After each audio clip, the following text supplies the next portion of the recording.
On the call who have not met me yet, my name is Shannon Kupski. I am currently employed with Armstrong Flooring in British Columbia. I'm the commercial rep for say, and I work closely with Buckbold Western.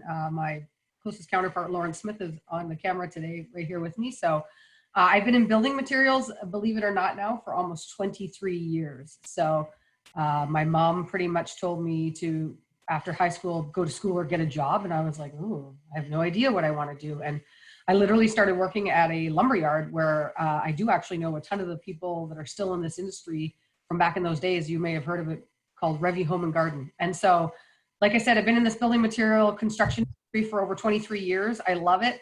I'm super happy that the BC Floor Coverings Association asked us to speak today. If you've been on some of these seminars already, this one's going to be a little bit different because this one's more of a panel discussion. So how the format's going to work is myself and Allison are going to be speaking. We have two different topics. So I'll be speaking first, and I'm going to talk for about 10 minutes. I have a really short PowerPoint presentation, and then we're going to do some question and answer for about 5 minutes. And then I'm going to pass it over to Allison and her team, and they're going to talk for another subject for 10 minutes and have question and answer for 5 minutes, kind of on those subjects related. And then at the end, we're going to open it up for 20 minutes where we can just kind of bounce things off of each other and have like an open forum and a discussion. So the category and the platform that we're running with is Women in Industry. So we're super excited, both of us, to be successful business ladies through this enterprise. And I'm always so happy now because back in the day, you used to say always that we worked in a male-dominated industry. And you can even just tell by this call today, like, it's not the case today.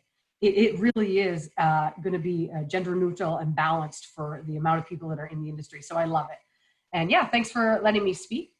Allison, I'll hand it over to you after mine, and then you can introduce yourself and your team if you'd like. Okay.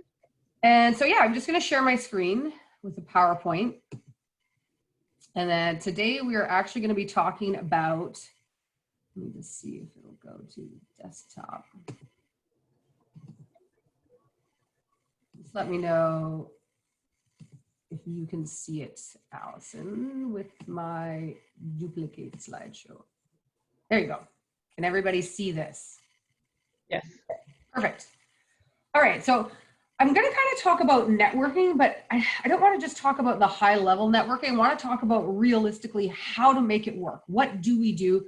Why do we network? How does it help us? And actually, how can it help other people? If you look at the definition on the right-hand side of the screen there, I actually put that up there for a reason, because I'm not sure if people know this enough. They think of networking as just kind of like a social atmosphere or, you know, getting out and getting your name out there, but it's actually the action or process of interacting with others to exchange information and develop professional or social contacts. So professional or social contacts is in developing that information exchange. So important. So why do we do it? How does it help us? And how can it help others? I want you to think back. Anybody who's on this call right now, let's just, for our own sake, think back to pre-COVID time so we can think about the happy memories of pre-COVID, and think about a networking event that you attended. It can be a work event. It could have been a product launch, maybe a trade show, anything like that. Any kind of an industry event that you went to. Now, I want you to think about, why did you go? Did you go because the company asked you to go? Did you go because you felt obligated to go? How did it help you, or did it help you at all? And did you actually help others at that networking event? So 3 things that I want you to think about at that actual event. So picture the event itself, and then think about those 3 questions. And while you're thinking about that, I'm just going to talk to you about kind of the psychology behind networking and why we do it.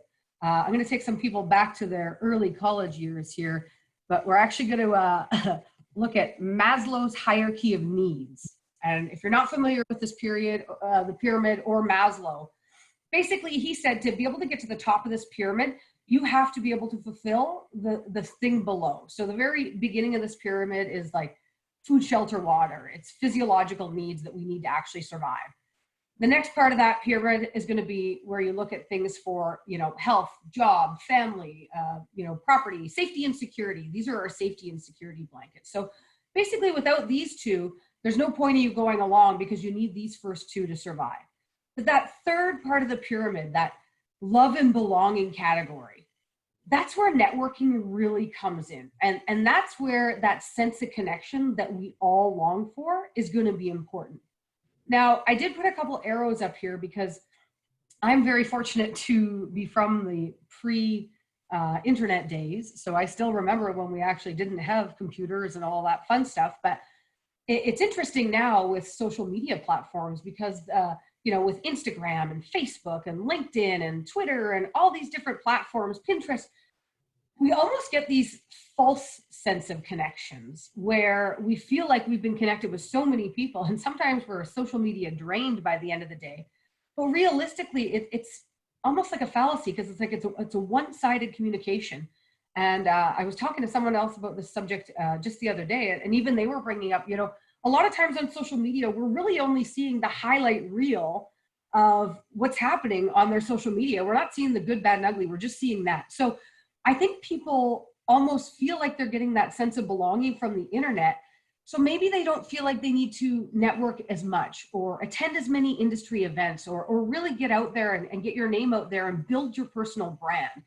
And that's where I want to point out to you that every networking event, every industry association that you can be a part of, or any volunteer experience that you get, you may not see immediate return on the investment of your time, but I want you to start thinking about the long run, the big picture, if you will. And so I'm going to ask you this question, and you don't necessarily have to think about that last industry event you went to and why you went and what you got out of it and what you gave to others. But I want you to know, like, say there was an event next week and we were all allowed, like, let's dream of the days where we're all allowed to meet in person again. I can't wait.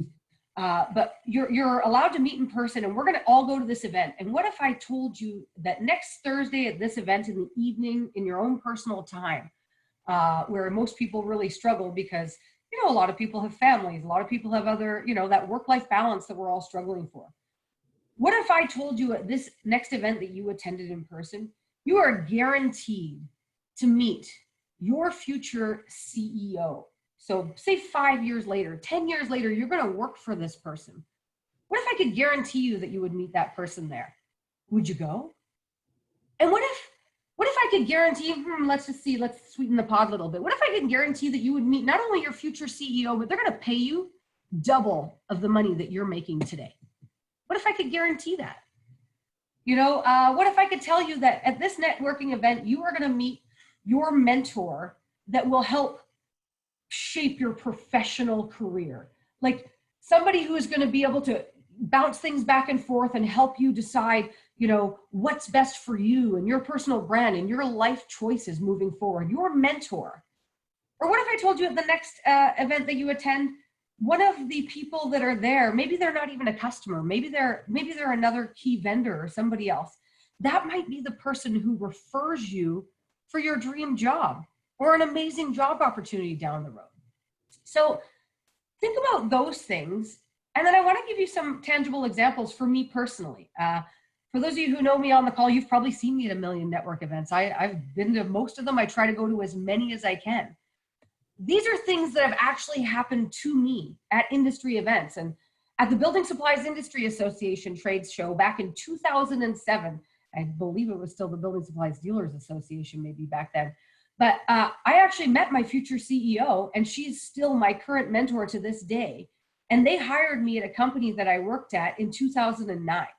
So I did not know in 2007 by meeting this woman that I would be working for her 2 years later. And that this day, I still keep in touch with her. And she's still one of my major mentors that I go to for everything, personal and professional.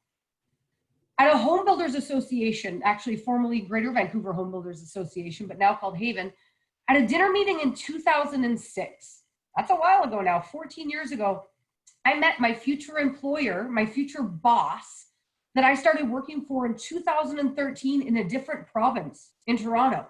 And yes, from 2006 to 2013, I actually doubled my wage in the amount of money that I made in that short period of time. So that's pretty impressive. But I would have never known back at that dinner meeting when I met them. I just actually talked to everybody, and everyone is worth my time. I'll go on. An IDIBC event in 2018, I actually had someone who was a former employee, but also is now in the industry as a another vendor, refer me for a job that I actually took and met my future CEO from that. Through a volunteer role that I do, I actually was able to meet one of my largest accounts that at a new job. So I just started with a brand new company, and I rolled into this office and I saw that he's a member of the same volunteer association that I am. It's impressive. And during COVID, associations and networking events and these people that are on all of these things, maybe even some people on this call today, are the first people that I was able to call to ask them. You know, we pooled resources, finances, funding. We did joint sales calls. We shared ideas and talked about clients, like what's working, what's not, who can we get into, who can we see, who can't we. So you just never know where the road will take you or who you'll meet along the way. These are all kinds of different associations that I've been a part of. So some of them I'm still a part of to this day. Some of them I've been a part of in the past. I have attended industry networking events at all of these, whether it be a golf tournament or a social mix or lawn bowling, trade shows, Christmas events, meetings, committees. I always join committees. I try to get involved as much as I can. And you obviously don't need to be an overachiever like me, but you do need to remember that everyone that you meet at these things, this is the why do we do it? And what do we get out of it? And what do we give to others? You also might be that referral for somebody else down the road. So I want you to think about this. You only get out what you put in. And so don't expect more until you do more. So if you're going to a networking event and all you're doing is just to go and say hi and leave and just being there because of your company, don't expect that you're going to get any of those great leads or any of that communication that I was talking about, that next level. You know, you really need to go talk about yourself, join associations, join committees, volunteer at things, give back to our industry. If you're someone who's been around for a long time, make a point of reaching out and mentoring an up-and-comer. This is part of what we need to do to continue success. We share ideas, connections. This exact example today, Women in Industry, in this networking event that we're able to talk, if you are somebody who maybe is qualified to do a speech or a talk, I know National Floor Coverings Association, BC Floor Coverings Association, they are looking for people just like you to do events like this and help share ideas and educate people. Reach out to your network and stay connected. You don't have to be everything to everyone, and you don't have to go to everything, but start with one. Pick one association and give some time to that. Pick one event and put effort into that. Do research, figure out who's going to be there. Who do you want to meet? What do you want to get out of it? And so it's not what you know or who you know, but it's actually who knows you. And that's something that I can pride myself on, because building my personal brand, no matter what over the years, doesn't matter what company I work for, all of these people that I've met know who I am because of how I carry myself and what I do for giving back or getting involved. I'm always raising my hand and trying to do better for associations and industries as a whole, because that's our role. We're not just employees for one company. We are part of industry, and we need to do our best to completely move forward with that kind of mindset. So that was my 10 minutes. We're going to do a quick little question and answer thing for 5 minutes. At the bottom there, if you don't have me on LinkedIn already, by all means, feel free to add me. I always do all kinds of educational seminars and videos, or you can follow me on Instagram. I'm going to stop sharing my screen here so that we can ask some quick questions. All right, everybody sees everybody again. And feel free during this time, if you feel comfortable, you can turn on your camera. You don't have to if you're not comfortable, but I figured to start the discussion going, you'd need to push on mute if you were going to talk, but I was going to pick on Lauren because we've already talked about this, but I want you guys to think about an industry event that maybe made a big difference for you. Did you meet someone? Did you have an aha moment? Tell me about the event, what it was, and what that aha moment was, or how did it help you, and what did you get out of it? So Lauren, why don't you go ahead and share what we were talking about? Thanks, Shannon. So I started with Buckwald last year in September, and I'm kind of new to Vancouver as well, so I don't have a ton of contacts. And I attended the IDS West event, and I actually met someone from Biblioteca there. So those are the ladies that manage the libraries and architects' offices. And found out that there was a designer over at Perkins and Will who was looking for a specific product that only we carry at Buckwald. And She gave me her name and contact, and I was able to set up a presentation at a firm where I didn't have an in previously. So, and that was a great opportunity for me there.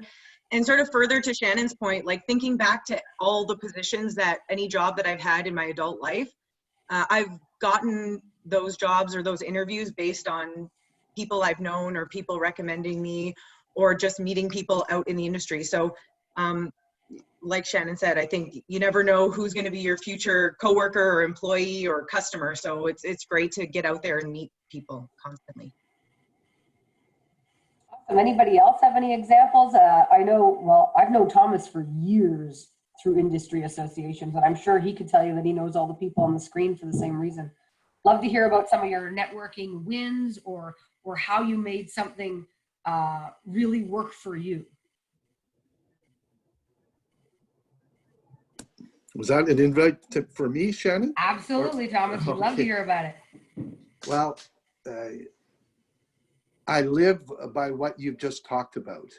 That is my motto operandi, and it throughout my life, that's what we have done. We you know, in every position, every role that I've played, I've always been involved with associations, not-for-profits, and networked.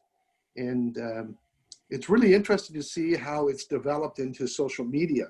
And I'm kind of envious of people now that have been able to use this new mechanism, because it gets them up to speed. It makes it really quickly. All of a sudden, you have a huge network.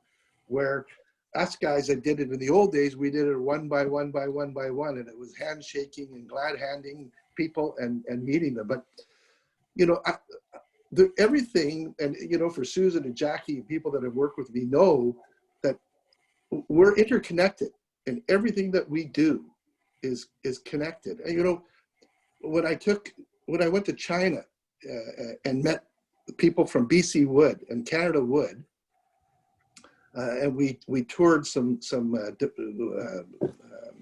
wood frame buildings that were being built with wood imported from British Columbia here. We met some of the people that were working there. Here we are a year later, and now those people are back in Vancouver, and the people that we met in China 15 years ago are now helping teach people to get into our industries. And they've built a building supply, warehouse, and distribution training program. They've helped us with our online learning. So you know, you put it so nicely and you encapsulate it so well that you just never know. But I think, you know, the point that you made as well is think about it before you get there. What is your objective? Who do you want to meet? You know, one of the first associations I worked with was the Vancouver Regional Construction Association. And I volunteered, and I didn't know what to do or where to start. And I don't golf. Anybody that knows me, it's not my favorite sport. But I decided that the one place that I could meet the most people was at the registration desk at the golf tournament, because that way I would meet every contractor. So what did I do? I volunteered to work at the registration desk, and I met every contractor that was signed up.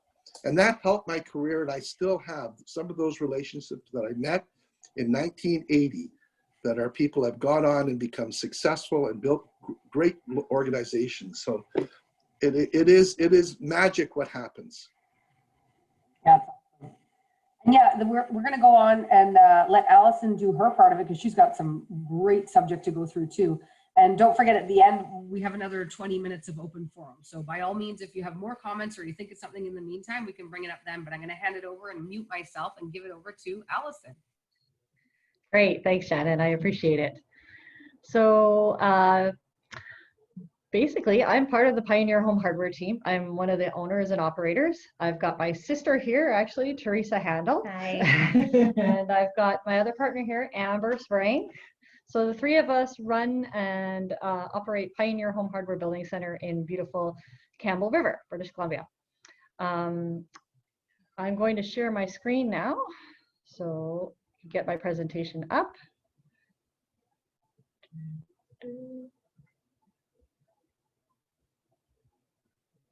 I don't see it there. Just check.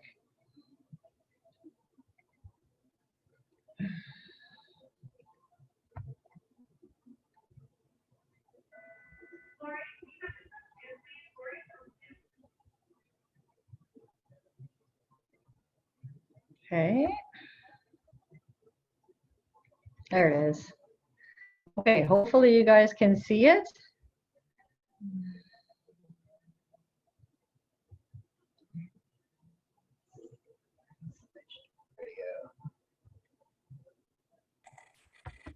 I can see it. You can see it now? How's that? Can we see it? Yeah, that's great. Full screen now. Okay, perfect. We're on screen. Okay, so I'm going to talk a little bit about my partners here, introduce us properly.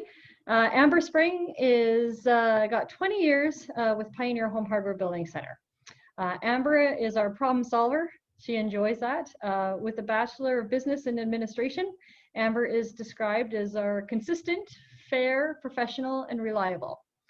My sister, Teresa Handel, Teresa's got 10 years with Pioneer Home Hardware under her belt, and she joins us after spending some time using her Bachelor of Science in Nursing. Teresa is known as relatable, planned, considerate, and empathetic towards her team and her customers. And me, I have 20-some years experience at Pioneer Home Hardware. I love the challenge that the building industry throws out every day. I am armed with a criminal psych degree, and I use my natural competitiveness and critical thinking skills to approach things head on. So that's our team. As 3 women in the lumber industry, we think that we've come a long way. We feel that the old boys club kind of culture has shifted or even disintegrated into more of a fresh new culture that fosters equality, at least from our ownership and management perspective on the topic of gender. Take a look at the marketplace now. We are hearing how women offer valuable consumer insight because they're on average doing more of the household daily purchasing. So given that information, would it not make sense for a store like ours to strategically merchandise, purchase, and source trends that appeal to more female buyers? An example of us doing this would be our big, bold, bright seasonal displays, paint department displays, plumbing and electrical department displays, and of course our housewares displays. That's always a favorite. Our store is often described as beautiful or exciting because we show not just the typical bulk pallet displays, but also the softer kinds of displays that are colorful, shiny, and cheerful. You can merchandise using eye tricks without losing the power of the display, and that's what we try to do in our store. Also, one change that we can attest to is that a diverse workforce is an innovative and productive workforce. This not only encompasses gender, but also age, race, culture, etc. We have found that the more diverse our workforce is at store level, the more creative, the more responsive, the more enjoyable, and the more strategic our store culture is as a whole. In our experiences, we found that being a woman in business, we are often underestimated by vendors, by customers, or even by new team members on our team. We find that we are not afraid to say, I don't know, but I'm going to find out. And we also find that we do not shy away from doing our homework, getting the details, or digging down on the facts directly. In our specific situation, as a team of 3 women, we find that we divide and conquer very well. A task at hand is decided by whose strengths are the closest match in order to get the job done with the best outcome. Also, all 3 of us have very busy family lives. We have kids, we have husbands, we have soccer practices and university papers, all of that. We balance all of this by working together, covering for each other, workload sharing, dinner time meetings, all in an effort to work together and support each other. Not only can we lean on Home Hardware Stores Limited for support and guidance, Home Hardware Stores Limited also comes top of mind when it comes to influencing women in the building industry, including us. Just being in the business, watching noted professionals such as Sherry Amos, Christine Hand, Jessica Keffer, Marianne Thompson, so many smart, career-driven, pioneering ladies that we 3 have had the honor of watching and learning from.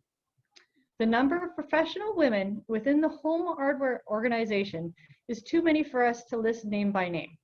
But we can say that over the last decade or 2, all 3 of us have been influenced in a way by the many strong women that still or no, has or still does work for Home Hardware. Sorry, I'm nervous. Advice that we would give to women working in the lumber and building industry is know your numbers. Be vague.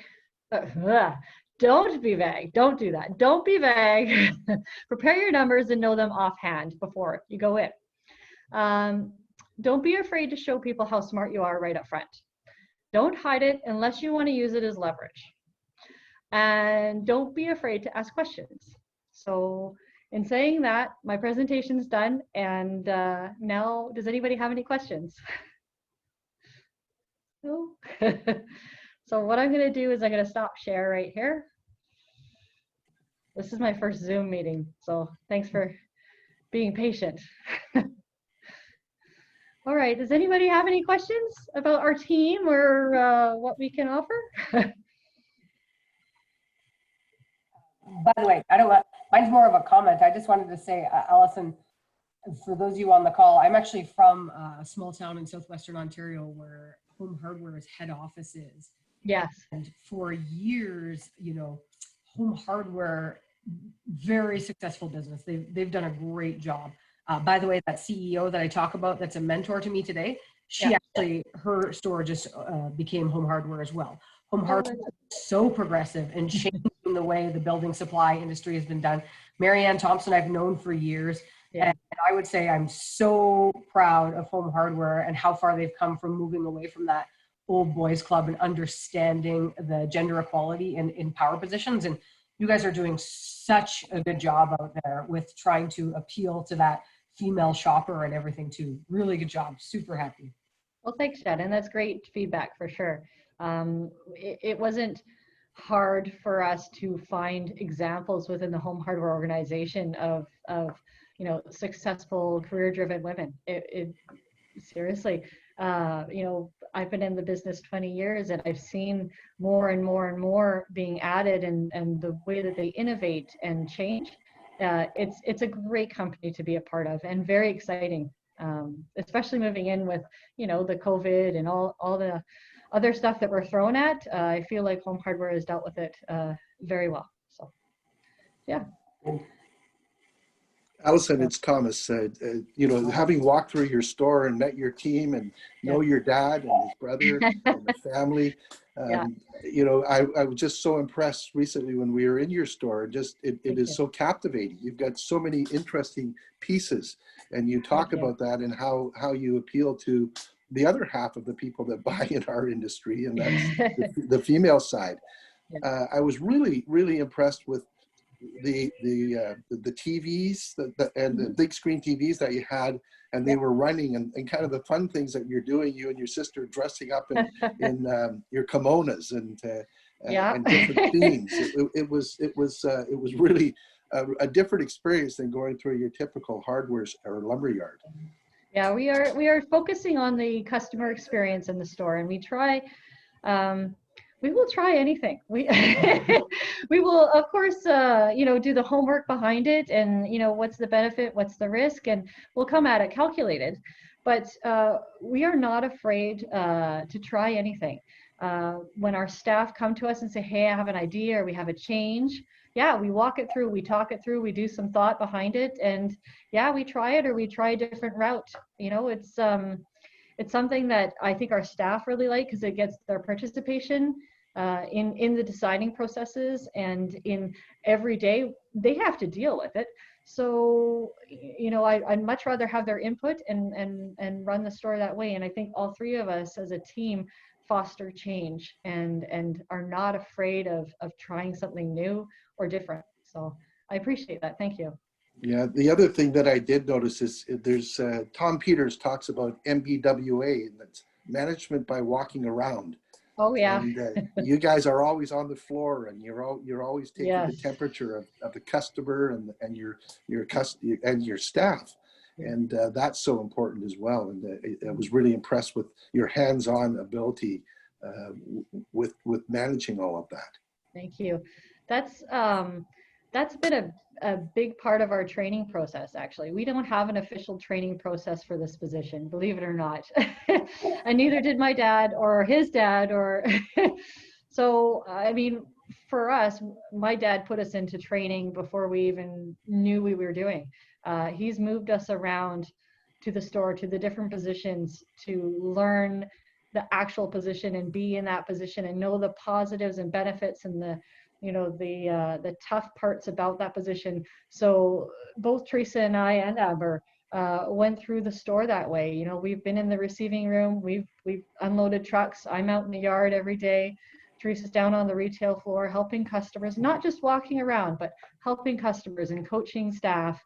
And so she's a part of that as well. Amber, same thing. She's down at the contract sales desk helping contractors and making sure their accounts are correct and doing the payroll and stuff, working with people.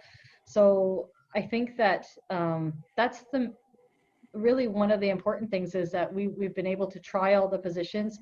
We've been able to see what works best, what doesn't, and we can fix problems that way really quick.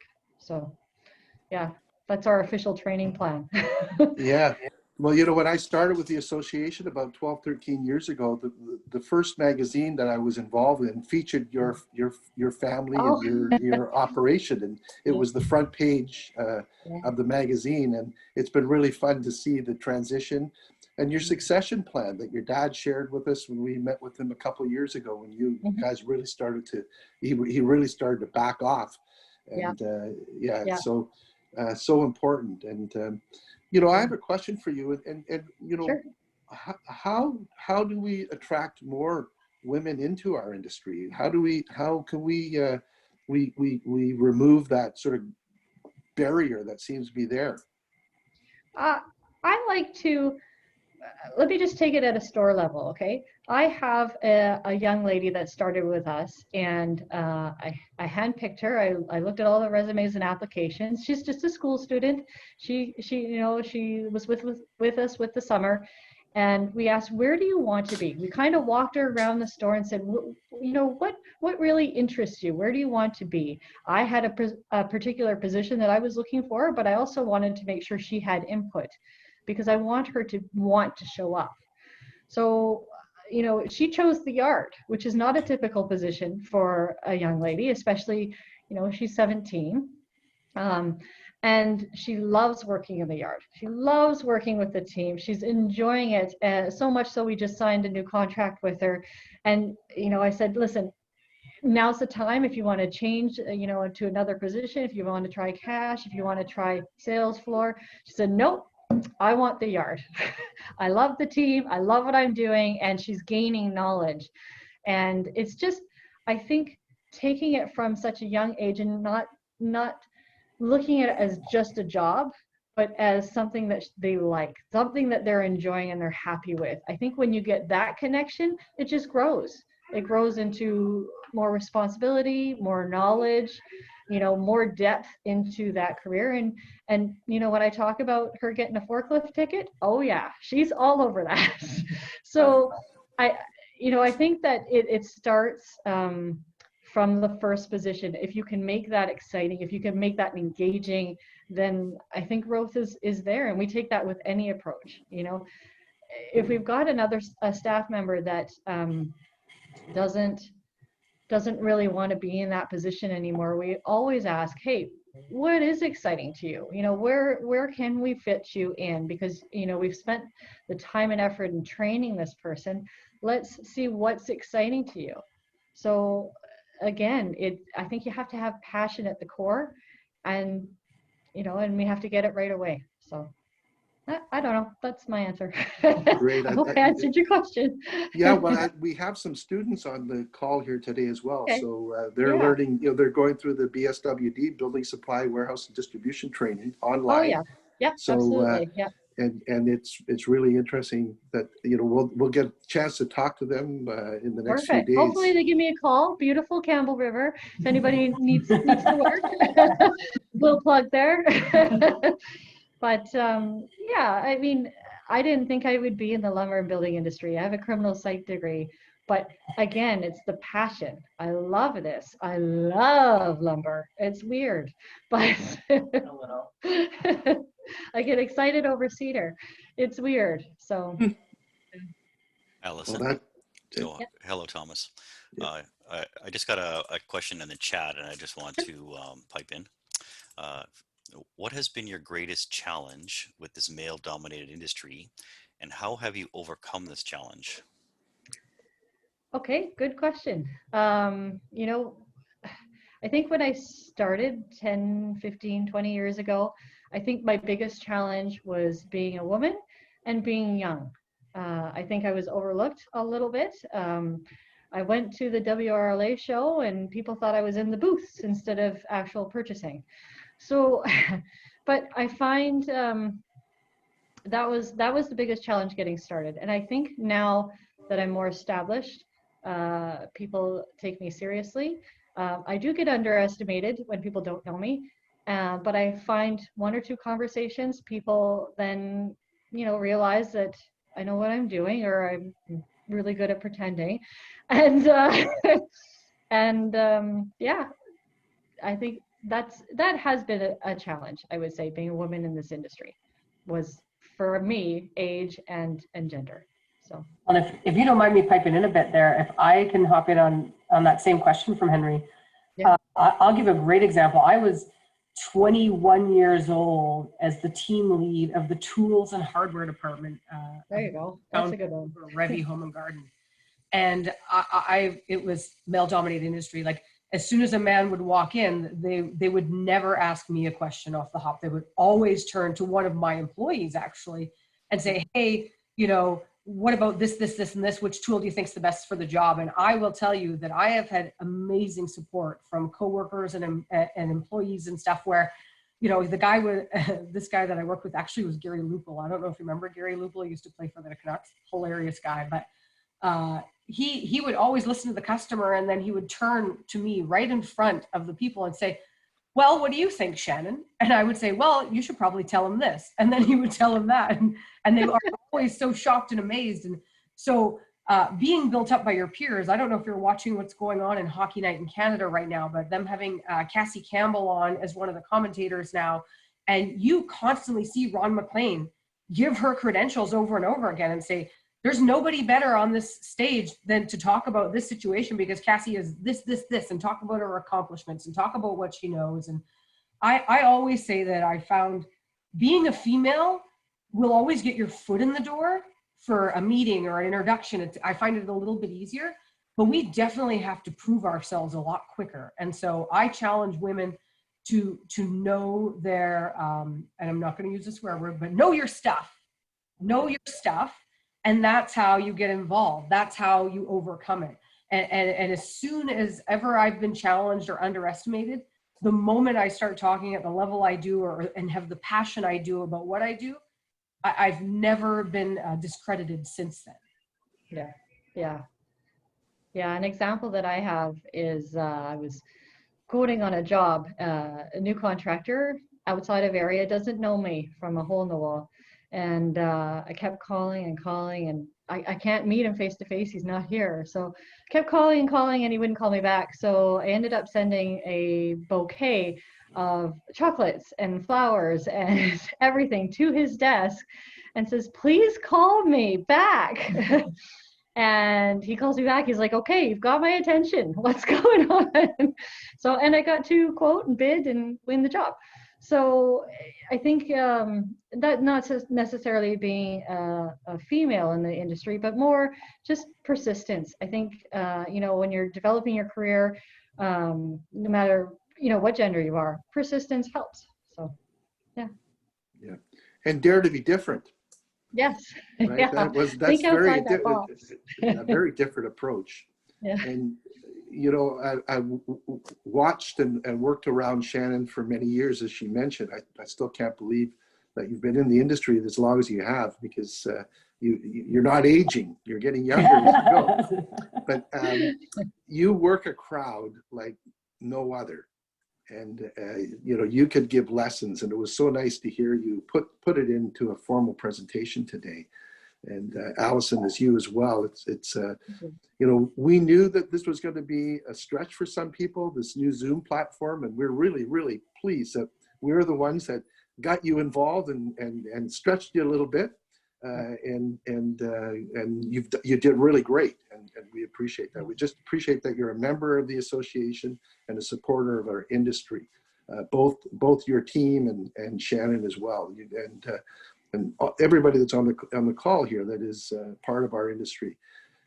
Your participation, your involvement, your engagement it's not taken for granted, quite honestly. We just appreciate it so much. That's nice. Thank you very much, Thomas. Can I say something, pipe in here? This is Ron. I think some of you know me, and you know, I'm not as old as Thomas, but you know, I've been also in this industry a long time. So, and I think that this is great because I think I've worked in this industry, like I said, a long time, and it's I think the attitudes these days are so much different than they were in the past. I mean, I've worked, you know, with you, Shannon, for a while, and I think the first time we met was on some golf course somewhere, and you were working the crowd as usual, and having a good time and talking with people. And I think what you were talking about, networking, was really great with all the social media, and you're talking, it's a one-sided conversation, but the face-to-face is really important because you never know who you're going to meet and who comes around like this. And I'll also speak to about our meeting with Allison. I remember when we were running these BSI Orion tours, I think I was talking to Thomas, we were planning a trip up island, and we thought, well, you know, there's a gal up there, we haven't dealt with her from the company standpoint, and we said, well, let's see if we can get to Campbell River. I'd like to meet this woman up there, Allison, because they're starting to ask these questions. I want to see what they're about. I want to take a look at the store. And when I went in there, it was just a total different feel. You know, you introduced us to Amber, I think, and Teresa at the time, and the store, and you're one of our better customers now. And it's funny how sort of just planning, and you never know where it's going to lead. You go up and you do these face-to-face, and all of a sudden you develop on the business side good contacts, good customers, and you know, and hopefully these kind of meetings and in both business and social relationships will continue for the better. I think it's been great. Yeah. You know, everything we're doing here and talking about it is great, but the attitudes these days have definitely changed. Yeah. You know? Yeah, it's interesting. I was just, so I watched a video. I've been watching lots of videos, as we all have, off LinkedIn or whatever, at any platform right now. And I watched this lady who was talking about building relationships, and she had mentioned that she'd gone to so many networking events, but she wasn't meeting the right kind of people. And to me, and I get it, like I watch trade shows and I watch salespeople on customers like pouncing on them. People don't take the time to talk to the person in the booth next to them or the person there. And I've always talked to everybody, the person at the registration desk, the person, you know, even the show people putting that on. You never know who anyone is. So I don't know how you can go to any networking event without meeting the right people. The right people for what you want right here today. You need to look at the big picture. Those might be the people that are your people 10 years from now, 5 years from now, a year from now. Everybody matters. Everybody's important. And it's important for people to understand that, instead of only looking, well, I need to be able to sell to customers. I'm only here for customers. And like, you never know, all these people, we all stay in the same industry. It's proof is in the pudding from looking at the people on this call today. You know, if you would have told me 14, 15 years ago that I would still be hanging out with Thomas Foreman and seeing Ron too, and all these guys that I've seen for years, and girls, right? Lauren and I used to work together previously too. You never know where anybody's going to end up. And I think that's the importance of having that understanding. Take the time to get to know everybody. Ask them, like you do, Allison, for people working for you. I talk to people and ask them what, you know, suppliers who are brand new at an industry or an association event. What are you hoping to get out of this? Is there specific people you're wanting to meet? Let me introduce you. I do it all the time at the Home Builders Association too. It's part of what we are. It doesn't necessarily mean it's ever going to, you know, make me money or sales today, but just by helping people right now, There's so many people looking for work. And on a LinkedIn platform or whatever, I have emailed every interior designer that I know that has been let go and said, let me know what you're looking for, because I still go to all the interior design firms. If there's somebody hiring, I will throw you the information. It is no skin off my back. I'm already doing it. And if I can help these people get employed again, do you really think that they'll forget about that? They're going to remember those kinds of things. So people just really need to think outside the box and selflessly help everyone else, and that will come back to you tenfold. Yeah. Yeah, specifically to the trade show end of things, most people think that they're just going to buy things and look at products, but you know what, 90% of it's networking, meeting people, and not necessarily even just the rep in your area, but you know, basically anybody in that booth can be of help to you, you know.